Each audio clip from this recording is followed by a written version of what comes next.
Hi guys. आज हम लोग थोड़ा आगे बढ़ने वाले हैं बेटा। आज हम लोग एटमॉस्फेरिक रिफ्रैक्शन पढ़ेंगे। क्या?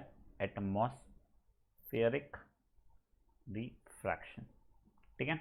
ये बताने के पहले मैं आप लोगों को एक जस्ट रैंडम से एक छोटा सा एग्जांपल देता हूँ। बेटा आप लोग कभी बॉन फायर में अगर बैठे होगे, यहाँ पे लकड़ियों में आग लगा के अपन फ्रेंड्सों के साथ गोल बैठते हैं, कभी विंटर्स वगैरह में बैठे होगे वगैरह, या कहीं पे ऐसा मान लीजिए कुछ गैस जल रही है, आग जल रही है, आपने पीछे का कुछ देखा होगा उसके, तो उसके पीछे जो भी ऑब्जेक्ट रहता है थोड़ा फ्लिकर होता है बेटा। लेफ्ट राइट ऊपर नीचे थोड़ा बहुत फ्लिकरिंग उसमें होना शुरू हो जाता है। ये क्यों होता है वो एक्सप्लेन करने की मैं कोशिश कर रहा हूँ आपको। तो देखो बेटा, आपको एक बहुत ही बेसिक सी चीज बताता हूँ मैं। देखो कभी भी अपना रिफ्रैक्शन रिफ्रैक्टिव इंडेक्स का डिफरेंस के कारण होता है ना। चलो ठीक है, ग्रेट। फिर जो हॉट एयर रहती है ना, हॉट एयर, उसका जो रिफ्रैक्टिव इंडेक्स रहता है वो कम होता है कोल्ड एयर की रिफ्रैक्टिव इंडेक्स से। कोल्ड एयर की रिफ्रैक्टिव इंडेक्स से। तो फॉर एग्जांपल अगर मान लो आपके पास दो तरीके की सेम सेम एयर है, मान लो दोनों ऑक्सीजन है। एक ऑक्सीजन का टेम्परेचर कम है, एक ऑक्सीजन का टेम्परेचर ज़्यादा है। जिसका ज़्यादा है मतलब वो क्या, ज़्यादा गर्म है। ठीक है, तो जो हॉट एयर है उसका रिफ्रैक्टिव इंडेक्स कम रहने वाला है। इसे आप याद रखिए। तो क्या होता है बेटा, अपना जो भी फायर लगता है, मान लो ये ऐसी आग लगी हुई है, बहुत गंदी आग लगी है बट लगी हुई है ऐसी आग। ठीक है, तो देखो जस्ट इसके जो यहाँ पे जो एयर रहेगी है, जिसके पास में जो ज़्यादा एयर रहेगी, ये ज़्यादा हॉट रहने वाली है। और उसके और ऊपर जो थोड़ा सा दूर तक जाके एयर रहेगी, मे बी यहाँ पे ये जो एयर रहेगी ये कंपेरेटिवली कोल्ड रहेगी। ठीक है, देखो अब टेम्परेचर चेंज हो रहा है आग के ऊपर या आग के आसपास में, तो रिफ्रैक्टिव इंडेक्स चेंज हो रहा है। अब रिफ्रैक्टिव इंडेक्स चेंज हो रहा है तो बेंडिंग होने वाली लाइट की। और दूसरा क्या होता है बेटा, एग्जैक्टली सेम रहेगा रिफ्रैक्ट, जैसे कॉम्बिनेशन पैटर्न जरूरी नहीं है। कभी कहीं पर ज़्यादा हॉट और कम कोल्ड वैसा वाला भी सिचुएशन आ सकता है। मतलब ये देखो, ये जो उसके आजू बाजू आग के आजू बाजू टेम्परेचर कंटिन्यूसली चेंज होता रहता है, तो उस कारण से हमारा रिफ्रैक्टिव इंडेक्स भी कंसिस्टेंटली चेंज होता रहता है। अब रिफ्रैक्टिव इंडेक्स क्योंकि चेंज हुए जा रहे हैं कंटिन्यूसली, तो उस कारण से क्या होता है बेटा, आप लोगों की जो लाइट आती है वो अलग अलग अलग अलग पाथ से आना शुरू होती है। तो मे भी मान लो पहले यहाँ से ऐसी, फिर ऐसी बेंड होते होते कुछ ऐसी आई थी मान लो। नेक्स्ट टाइम ऑब्जेक्ट ये यहीं पे ही है अपना, बट कुछ ऐसी ऐसे कुछ आ गई। उसके बाद में नेक्स्ट टाइम क्योंकि पैटर्न चेंज हो गए तो वो कुछ ऐसी आना शुरू हो गई मेरी, फिर ऐसी आ गई। ऐसे अलग अलग अलग अलग पाथ से आना शुरू होते हैं। अब देखो अपने को लाइट अलग अलग पाथ से आ रही है। अब मैं आखिरी में यहाँ पे हूँ, मेरी आँख आखिरी में ये वाली आँख। ठीक है, तो बेटा मेरे को जो आखिरी पॉइंट पे जो लाइन से आएगा, मुझे लगेगा मेरा ऑब्जेक्ट वहाँ पे था, जो ब्लू वाला था, तो मुझे लगेगा तो मेरा ऑब्जेक्ट कुछ यहाँ पे था। ठीक है, जो उसको ब्लू से ही कर देता हूँ मैं आपको समझाने के लिए। ये देख, मुझे लगा इसी कारण कि मेरा ऑब्जेक्ट यहाँ पे था। अब ग्रीन वाले का जो दिखाया था मैंने आपको, उसमें मुझे क्या लगेगा, मेरा मे बी ऑब्जेक्ट यहाँ पे था। और जो रेड वाला है उसमें मुझे क्या लगेगा, मेरा मे बी ऑब्जेक्ट कुछ यहाँ पे है। तो वो कंटिन्यूसली आपका ऑब्जेक्ट का पोजिशन चेंज हुआ जा रहा है, तो यही फ्लिकरिंग बुलाया जाता है। ठीक है बेटा, अब ये तो मैंने आपको टेम्परेचर के हिसाब से बता दिया। आपको ये भी पता होगा कि अपना जो अर्थ है उसमें जो एटमॉस्फेयर है, मान लीजिए ये मेरा अर्थ है। ठीक है, ब्लैक कलर वाला ये अर्थ है, इसमें अलग अलग गैसेस का कॉम्बिनेशन है बेटा मेरा। प्लस आपको ये पता है ना, जो बेटा अर्थ के ज़्यादा पास में है, ठीक है, मान लो ये गर्म नहीं, ये हायर डेंसिटी वाली गैसेस होती है, क्योंकि ऑप्टिकल डेंसिटी भी हायर होती है। तो ये हो जाती है क्या, हायर डेंसिटी वाली। जैसे जैसे आप ऊपर जाते हो, लेयर्स ऑफ गैसेस रहती है अपने इसमें। ठीक है, जैसे जैसे हम लोग ऊपर जाते हैं तो अगेन डेंसिटी लोअर होती है, लोअर डेंसिटी। तो ऐसे करते करते लोअर और लोअर और लोअर डेंसिटी होती है। तो सेम जैसा टेम्परेचर के कारण अपना हो रहा था कि फ्लिकरिंग हो रहा था, वैसे गैस देखो, गैसेस भी अलग अलग अलग अलग डेंसिटी वाली है, तो उसके कारण भी फ्लिकरिंग होगा। क्यों बेटा, गैस फ्लूइड है, तो एक दो उनसे के अंदर इंटरमिक्सिंग हो जाता है उसका। कभी कोई गैस यहाँ पे, कभी कोई गैस यहाँ पे, कभी कोई यहाँ पे, कोई यहाँ पे, ऐसा अलग अलग अलग जगह जाती है।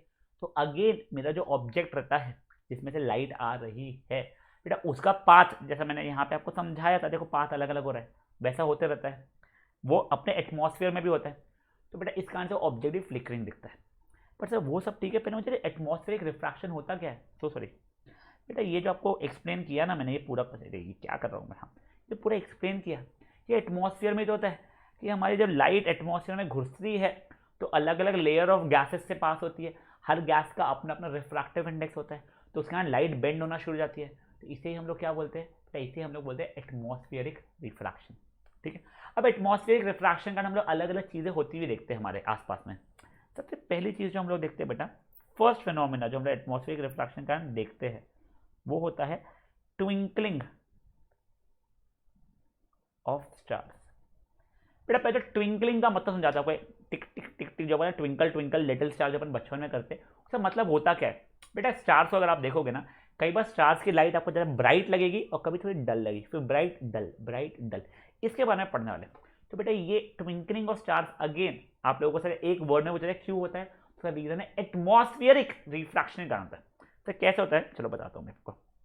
देखो अब स्टार हमसे बहुत दूर है बेटा, बहुत ही ज़्यादा दूर है बेटा, ठीक है। तो बेटा स्टार्स इसलिए पॉइंट सोर्स ऑफ लाइट जैसा एक्ट करते हैं, since very far act like point source of light, ठीक है। अगर पॉइंट सोर्स ऑफ लाइट है तो एक रे ऑफ लाइट जैसी आ रही होगी ना, देखो ये बस इतू सा मेरा सोर्स ऑफ लाइट है, तो मेरी लाइट एक रे जैसी आ रही होगी। अब यही अगर मान लो ये पूरा का कॉम्बिनेशन ऑफ पॉइंट सोर्सेज होता तो हर पॉइंट पे से लाइट आना शुरू हो जाती थी मेरी, ऐसा आती थी अलग अलग लाइट। बट अभी मैंने आपको क्या बता दिया, स्टार मेरा बहुत दूर है तो पॉइंट सोर्स ऑफ लाइट जैसा आता है उसमें से। चलो ठीक है, ये स्टार है, यहाँ से पॉइंट सोर्स ऑफ लाइट जैसा आएगा, ठीक है। अब ये मान लो मेरा अर्थ है, ठीक है। अब भी आपको मैंने बताया अर्थ में अलग अलग अलग अलग लेयर्स ऑफ गैसेज होती है जिनका अलग अलग ऑप्टिकल डेंसिटी होता है, ठीक है।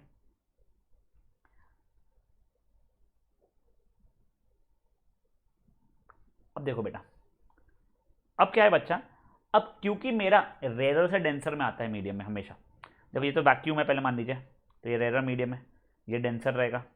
फिर यहाँ पे ये कम ऑप्टिकल डेंसिटी, ये ज़्यादा ऑप्टिकल डेंसिटी, तो वापस रेयर से डेंसर। तो बेसिकली लाइट हमारी टूवर्ड्स नॉर्मल बेंड होना शुरू होती है, चुपचाप से यहाँ तक तो स्ट्रेट लाइन में आती हो। चलो एक काम करो, स्टार का थोड़ा सा पोजीशन चेंज करता हूँ बेटा, एक सेकंड। मान लो स्टार ये है, तो यहाँ तक तो स्ट्रेट लाइन में आती है, फिर ये टूवर्ड्स नॉर्मल, अरे यार ये ना ये ऐसा, ये टूवर्ड्स नॉर्मल बेंड होती है थोड़ा सा, फिर ये और टूवर्ड्स नॉर्मल बेंड हो जाती है जैसा। तो हमें बेसिकली स्टार में भी थोड़ा सा यहाँ पे दिखना शुरू हो जाता है। सब कुछ समझाता हूँ मैं, पहले डायग्राम थोड़ा सा अच्छा कोशिश करता हूँ बनाने की आपका। आप सब लोग जानते हो कि मेरा डायग्राम स्किल्स बहुत ही ख़राब है, इसलिए I am really very sorry, ठीक है। देखो ये अपनी एक रे ऑफ लाइट आई है, अब यहाँ पे से वो टूवर्ड्स नॉर्मल थोड़ा बेंड हुई और टूवर्ड्स नॉर्मल बेंड हुई। तो बेसिकली ये यहाँ वाले बंदे को मेरा स्टार दिखता है, वो कहाँ दिखेगा, मेरा स्टार में भी उसे यहाँ पे दिखेगा। चलो ठीक है, नेक्स्ट। अब देखो क्योंकि ये पैटर्न मेरा चेंज हुए जा रहा है, पूरा पूरा पैटर्न मेरा चेंज होता है, हमने अभी डिस्कस किया था। तो देखो यहाँ से तो स्ट्रेट वापस से आने वाली है, पर अभी यहाँ पे पैटर्न थोड़ा चेंज हो गया, तो मे बी अब वो ऐसी कुछ आई लाइट, ठीक है। तो मुझे मे बी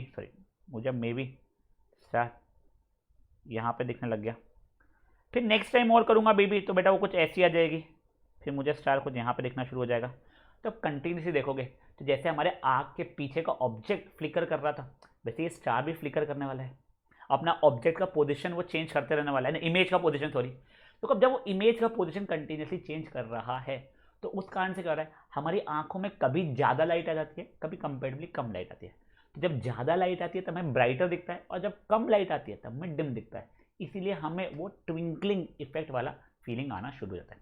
तो साहब देखो आपका स्टार जो ऑब्जेक्ट है उससे अपरेंट पोजिशन, देखो ये एक्चुअल इमेज, ये एक्चुअल जगह थोड़ी इसका एक्चुअल पोजिशन है क्या, नहीं, ये अपरेंट पोजिशन है जो हमें ऐसा महसूस हो रहा है।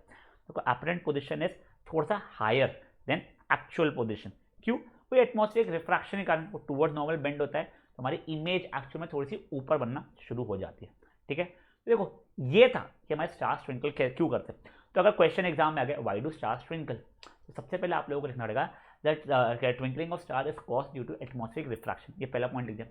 फिर आप लिखोगे ये चीज़ जरूर से लिखना, stars are very far from the earth, hence they act like a point source of object, a point source of light, sorry object नहीं, ठीक है। ये हो गया।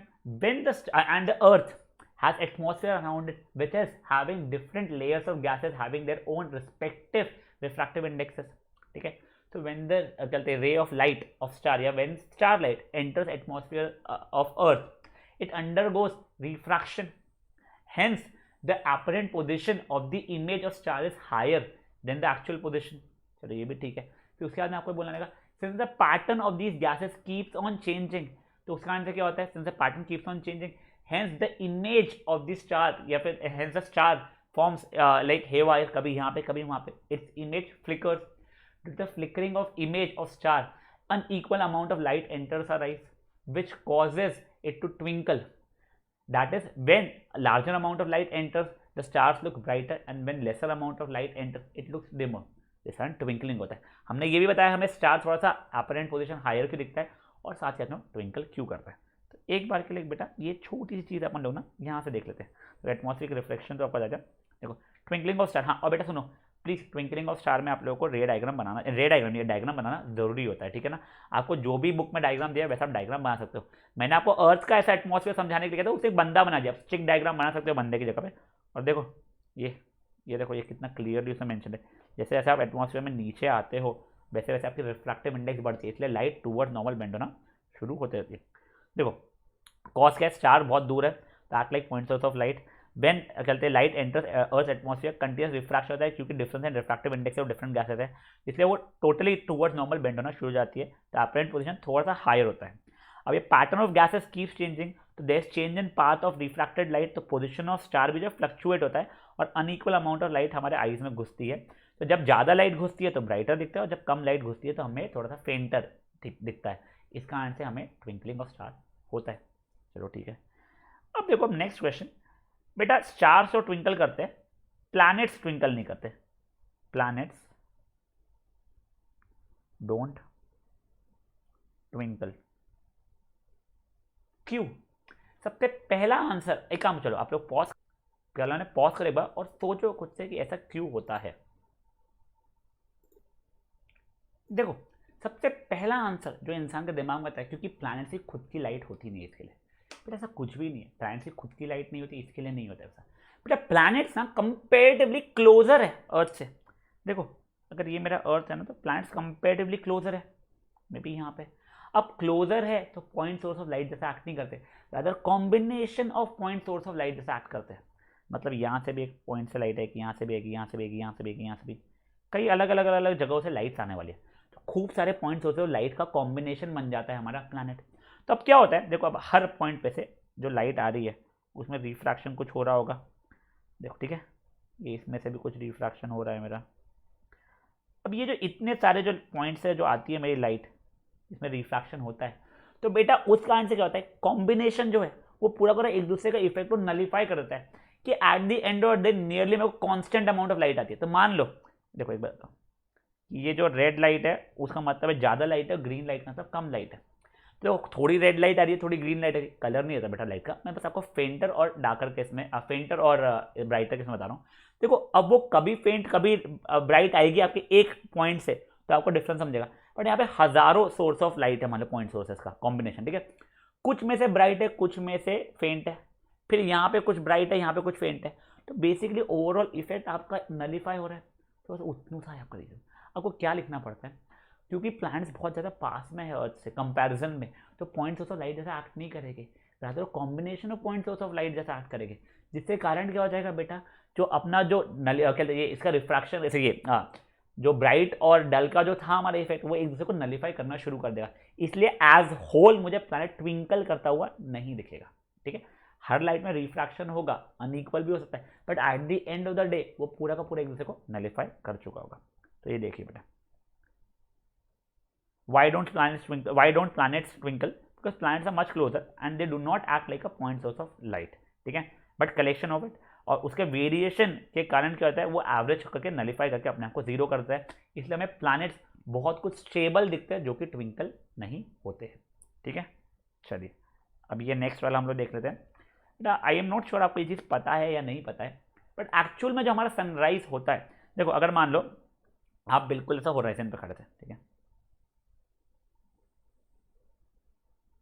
देखिए आप यहाँ पे खड़े थे, आपको सन कब दिखेगा, ऑब्वियसली सन जब ये होराइजन के ऊपर आ चुका होगा तब आपको पूरा सन दिखेगा. ठीक है, तो मान लो आपने घड़ी में देखा, घड़ी में 6:18 पे सनराइज हुआ एक दिन पे. ठीक है, क्लाउडी ने क्लाउडी वैसा मत करो, कुछ भी वैसा नहीं, बिल्कुल क्लियर है. 6:18 पे हुआ, कितना थे 6:18 पे. ठीक है ना, AM सॉरी AM पे सनराइज हुआ. तो आपको क्या लगा होगा, 6:18 पे एक्चुअल में सन इसके ऊपर आया है. बट सच बताओ आपको, सन 6:18 पे होराइजन के ऊपर नहीं आया था। सन एक्चुअल में 6:20 पे होराइजन के ऊपर आया था। आपको 2 मिनट पहले ही दिखना शुरू हो गया कि सन होराइजन के ऊपर आ चुका है। चलो कुछ अजीब सी बात है बेटा, ये चीज़ आपके सनसेट में भी होता है। सर क्या? देखो सन जब पूरा का पूरा इसके नीचे चले जाता है तब आप लोगों को लगता है सनसेट हो गया है, ठीक है। तो देखो सनसेट एक्चुअल में देखिए, ये देखो ये था अपरेंट, ये है एक्चुअल। वही सनसेट एक्चुअल में सनसेट हो गया होगा कुछ मान लो 7:08 पे, यानी PM कुछ, मैं रैंडम टाइम ले रहा हूँ, मेरे को पता नहीं भाई कब हुआ था, ठीक है।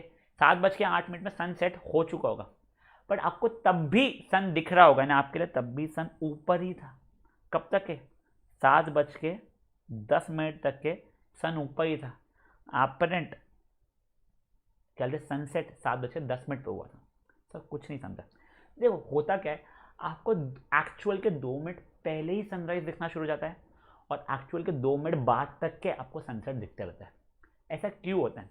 देखो हमें सनराइज या सनसेट तब दिखेगा जब भी बेटा हमारा सन होराइजन के ऊपर रहेगा, तो सनराइज हो गया, और सनसेट मतलब जब होराइजन के उस दूसरे साइड से होराइजन के नीचे जा रहा है। अब अपन लोगों ने देखो ये वाले एग्जाम्पल में यहाँ पे नहीं देख सकते, ये यहाँ पे भी देखा था, या फिर मैंने आपको इसके पहले ही बताया था, अपरेंट पोजीशन जो रहता है हमारे ऑब्जेक्ट का एटमॉस्फेरिक रिफ्रैक्शन के कारण, क्योंकि हमेशा टुवर्ड्स नॉर्मल बेंड हो रहा है तो वो हायर हो जाता है। तो देखो अब एक्चुअल में ना बेटा, मे बी सन एक्चुअल में यहाँ पे था, बट एटमॉस्फेरिक रिफ्रैक्शन के कारण उसका अपरेंट पोजीशन हायर हो गया है, तो वो हायर होने के कारण पहले ही आपका होराइजन के ऊपर आ चुका है, इसलिए आपको 2 मिनट पहले ही सनराइज दिखना शुरू हो जाता है। और ये सनसेट में भी, ये सनसेट हो चुका था एक्चुअल में, बट अपरेंट पोजीशन के कारण वो थोड़ा सा अभी भी अपने को ऊपर दिखना शुरू हो जाता है। जिससे वापस से क्या होता है, हमें लगता है सन अभी भी सनसेट होने का, फिर 2 मिनट बाद हमारा सनसेट होता है। तो कब? देखो जब मे बी जब हमारा सन एक्चुअल में यहाँ तक आ चुका है और उसका अपरेंट पोजीशन फिर ये यहाँ पे आ रहा है, तब हमें ऐसा लगता है कि अच्छा अब सनसेट हुआ है। समझा आपको ये चीज़? देखो there is an advancing in sunrise by 2 minutes and delaying in sunset by again 2 minutes. इसका भी रीजन क्या है बेटा? सेम एग्जैक्ट सेम रीजन हम लोग लिख सकते हैं। क्या सर? Atmospheric refraction. क्यों? कि हमें सनराइज और सनसेट तब दिखता है जब वो कहते हैं होराइजन के ऊपर या होराइजन के नीचे डूबता है रिस्पेक्टिवली, ठीक है। अब क्योंकि सन रेज जो आती है वो एटमॉस्फेरिक रिफ्रैक्शन उसमें होता है, तो इस कारण हमारा अपरेंट पोजीशन कंपेरेटिवली हायर दिखता है, इसलिए हमें 2 मिनट पहले सनराइज दिखना शुरू हो जाता है और 2 मिनट लेट तक हमें सनसेट दिखना कंटिन्यू होता है। तो बेटा देखो आप लोगों को ना ये वाला डायग्राम अगेन बनाना पड़ेगा। अब ये देखिए, ये उसने एटमॉस्फेयर आप लोगों को रिफ्रैक्शन समझाने के लिए एटमॉस्फेयर दिया हुआ है, ठीक है ना। कि देखो मे बी सन अभी भी होराइजन के नीचे है, बट क्योंकि आप लोगों का एटमॉस्फेरिक रिफ्रैक्शन हुआ है तो वो सन शायद से अपेरेंटली हायर हो गया। अब उसने कुछ ज़्यादा ही हायर दिखाया, तो आप टेंशन मत लीजिए। समझा ये चीज़ आप लोगों को? रीजन अगेन सिंगल वर्ड अगर आपको आ गया तो एटमॉस्फेरिक रिफ्रैक्शन रहेगा। आपको बोलिए कौन सा फिनोमेना 1 मार्क के लिए, तो सिंपल था कि लिख दोगे आप लोग एटमॉस्फेरिक रिफ्रैक्शन, वरना पूरा पूरा अच्छे से एक्सप्लेन करेंगे। ये देखिए कैसा एक्सप्लेनेशन होगा, ठीक है। हम तो सॉरी गाइस, थोड़ी सी स्किन ना स्क्रीन थोड़ी सी वो फट रही है, हम sorry, I just get it check. देखिए सन विजिबल होता है 2 मिनट पहले सनराइज से और 2 मिनट बाद तक के सनसेट के हमें विजिबल रहता है। तो एडवांसिंग इन सनराइज आता है, डिलेड सनसेट आता है। क्यों? वो एटमॉस्फेरिक रिफ्रैक्शन कारण, क्योंकि जो लेयर्स अर्थ के पास में थी उसका ज़्यादा डेंसर रहती है और ऊपर थोड़ी रेयर रहती है, तो rare to denser towards normal continuously bend होना शुरू होता है, हमारा अपरेंट पोजीशन कंपेरेटिवली हायर हो जाता है। चलिए ठीक है। अब ये आज का लास्ट कंसेप्ट क्या sir? Flattening of sun during sunrise and sunset. अब ये क्या है बेटा? देखो आप लोगों का जब सनराइज या सनसेट होते रहता है ना, तो आपका सन एग्जैक्टली आपको स्फेरिकल या गोल नहीं दिखता है, थोड़ा सा फ्लैट दिखता है। तो उसका रीज़न क्या है बताऊँ मैं। देखिए ये मान लीजिए अर्थ है, ठीक है। अब ये वैसे होराइजन के नीचे है मेरा सन। अब देखो बेटा, ये सन के जो टॉप से मेरा आ रहा है ये रे, इसमें अलग रिफ्रैक्शन होगा, और यहाँ से जो रे आ रहा है उसमें अलग अमाउंट ऑफ रिफ्रैक्शन होगा, ठीक है। देखो जो टॉप से और बॉटम से जो मेरी रे आ रही है सन के पहले, होराइजन के पहले से, तो बेटा ये दोनों जो रेज है ये दोनों एक अच्छे डिफरेंस इन एंगल से आ रही है, तो डिफरेंट इन एंगल रहेगा, तो बेटा आप लोगों का रिफ्रैक्शन भी तो डिफरेंट होगा। तो एटमॉस्फेरिक रिफ्रैक्शन अलग अलग होता रहेगा, तो वो एग्जैक्टली पैरेलल रेज नहीं आएगी दोनों की दोनों। क्या देखो ये दोनों की दोनों का रेज ऐसी पैरेलल आती थी तो आपका शेप ऐसा बनता था, बट अब मान लो एक रे ऐसी कुछ गई है और एक रे कम बेंड हुई है, तो देखो ये ऐसा कुछ थोड़ा सा फ्लैट होना शुरू हो जाएगा आप लोगों के लिए। तो एग्जैक्टली वही रीज़न है। देखिए आपको यहाँ से समझाता हूँ मैं, क्या दिया हुआ है। ड्यूरिंग सनराइज एंड सनसेट, जब सन बिलो होराइजन होता है, तब ray coming from upper and lower part unequal refraction जाते हैं। अब अनइक्वल रिफ्रैक्शन हो गए तो बेटा उसका शेप तो डिस्टॉर्ट होना ही है, इसलिए हमें वो थोड़ा सा फ्लैटेंड दिखता है। समझा बेटा? ये नेक्स्ट सेशन में देखना है। फाइन, चलिए गाइस, यहाँ तक के का आप लोग प्लीज़ अच्छे से प्रिपेयर कर लीजिएगा। अब हम नेक्स्ट लेक्चर में मिलते हैं। Bye guys.